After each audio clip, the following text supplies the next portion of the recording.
गाथा अभंग 18वा. गरुडाचे वारिके कासे पितांबर सावळे मनोहर कै देखीन. बरविया बरवंटा घनमेघ सावळा वैजंती माळा गळा शोभे.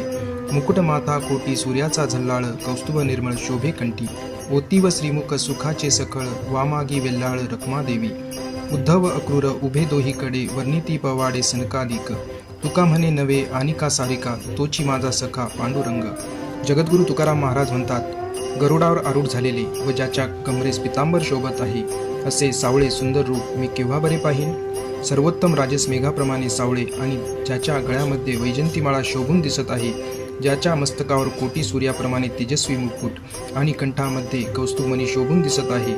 जणू सर्व सुख ओतून तयार झालेले त्याचे श्रीमुख असून डाव्या बाजूस रुक्मिणी देवी उभी आहे. उद्धव आणि अक्रूर दोन्ही बाजूस उभे असून सनकादिक ऋषी कीर्ती गात आहेत. जगद्गुरु तुकाराम महाराज म्हणतात, हा काही इतर देवांसारखा नसून अनन्यसाधारण आहे. असा माझा पांडुरंग माझ्या जीवाभावाचा प्रिय सखा आहे. विठ्ठल विठ्ठल.